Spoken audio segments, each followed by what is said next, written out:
What's going on, everyone? Bass here, and today I'm going to be recapping the first preseason game by the Green Bay Packers versus the Houston Texans and basically going over everything I saw in that game. But before that, I have to get into a couple cuts they made today, one of which being punter Ryan Winslow, so very clear J.K. Scott did win that punter job. And they also cut Wisconsin undrafted free agent guard John Dietzen, who didn't play at all in the preseason games, so just really they're cutting down the roster to get to 85 by tomorrow. All right, so now let's dive into the recap of the game. And firstly, I'm going to touch back on the four things I said to watch for in this game in my previous video. The first one was Jordan Love, and I thought he played really well considering it was his first ever NFL snaps. The offensive line really didn't give him much help. So the strip sack, I don't believe that was his fault at all. He didn't have a crazy amount of time. Sometimes he did, sometimes he didn't. Left tackle Josh Nijman didn't give him any help, and we'll talk about that later.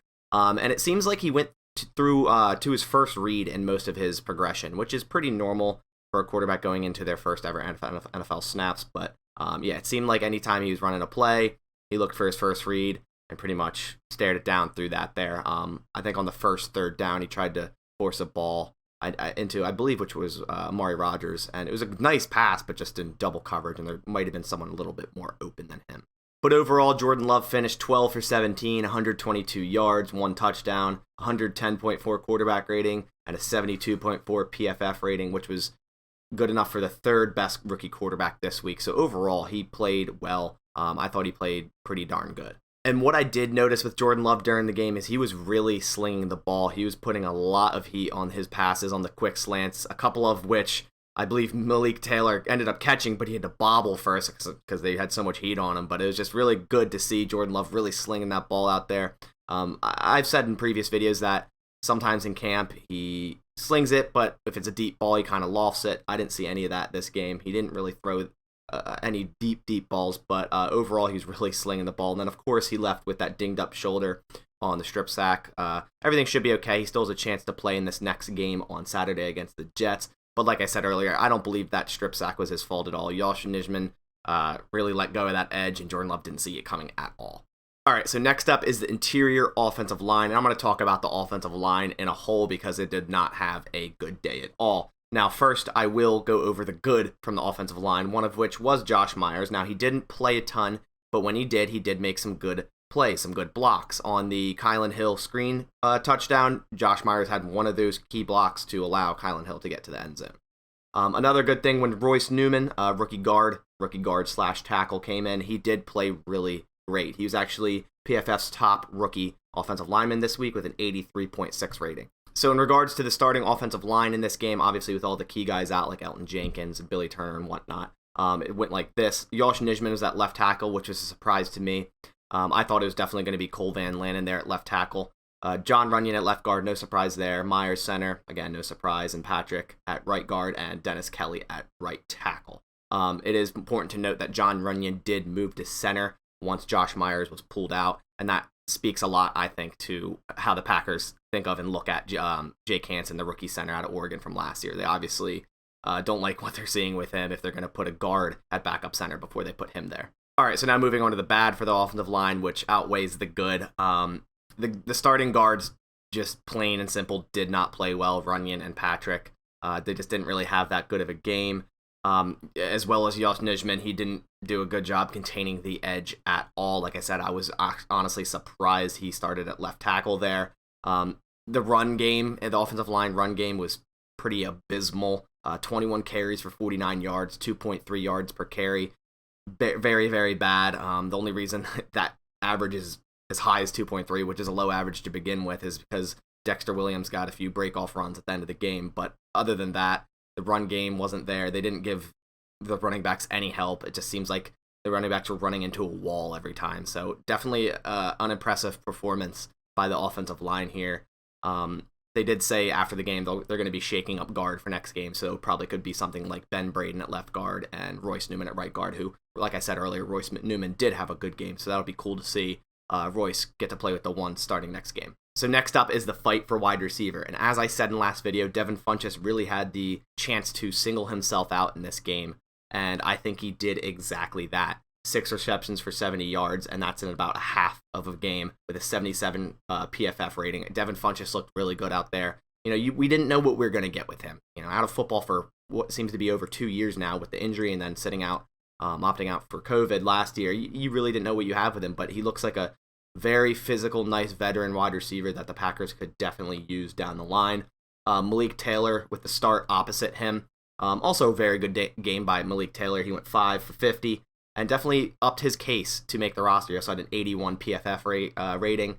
Definitely upped his case to make the roster because obviously Malik Taylor is the one receiver that has some special teams experience. So based off of that, if the Packers do keep 7 receivers, I think he is definitely one of them, and Funchess possibly the other one for 6 and 7 there. So Malik Taylor, like I said, definitely a good game and upped his case to make this roster.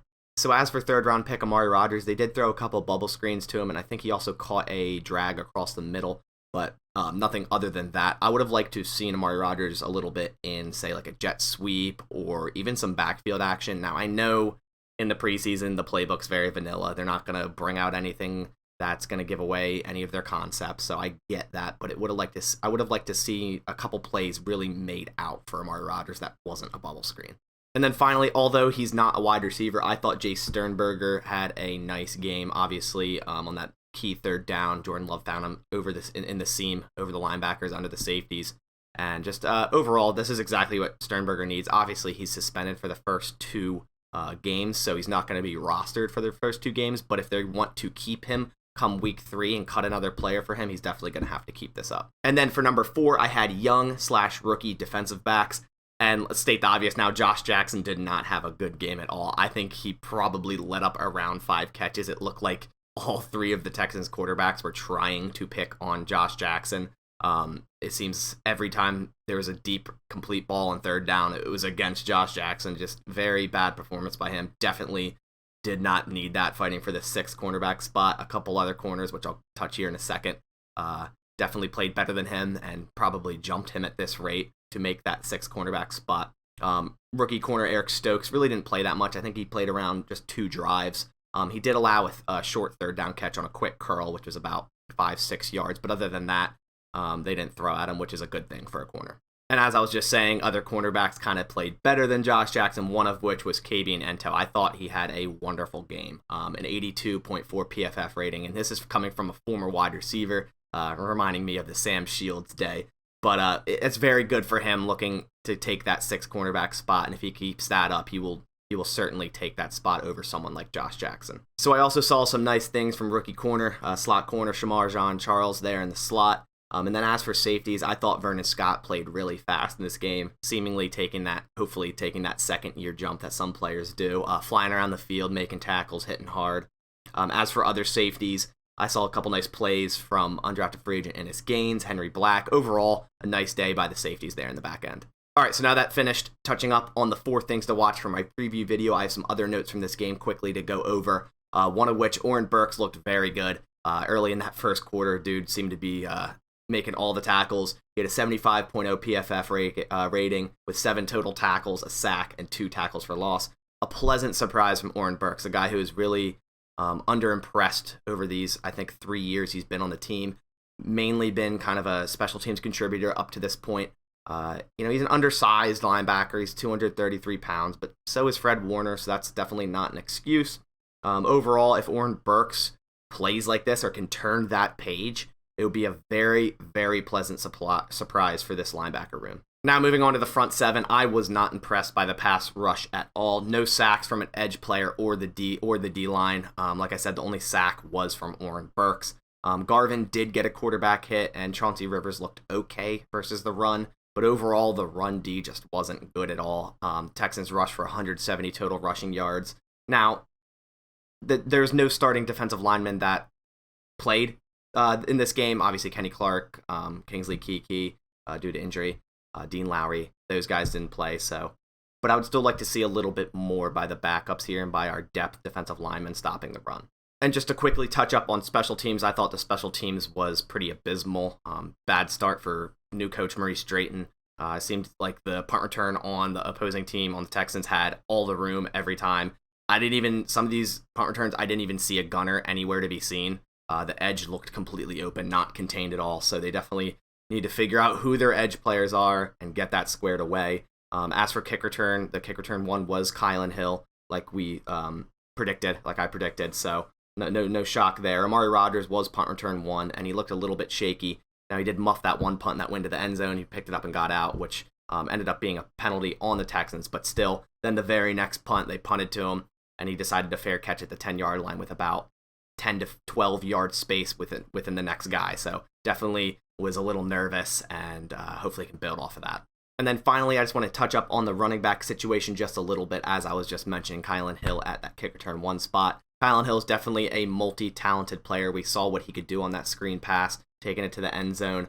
He definitely has the ability to succeed in this league. Now, he didn't run that well, but he didn't really have the lanes to run. The offensive line didn't do him any justice. They didn't do any of the backs justice. One of which, Dexter Williams, looked a little bit smoother running the football than he did in the past. Now, given this was late in the game, so probably against third-string defensive linemen, but he was the only running back in this game by the Packers to average more than 3 yards per carry. So I still think Kylan Hill definitely has the edge for running back 3, but if the Packers were to keep 4 running backs, definitely going to be a nice battle here by Patrick Taylor and Dexter Williams with these remaining practices and preseason games. So that's about going to do it for this recap. A lot to evaluate, some good, some bad. But the Packers do have joint practice with the Jets on the 18th and 19th, so Wednesday and Thursday, and that's before their game at Lambeau versus the Jets on the 21st, Saturday, at 3:25 Central Time. So on that note, I'll catch you on the next one, and as always, go Pack Go.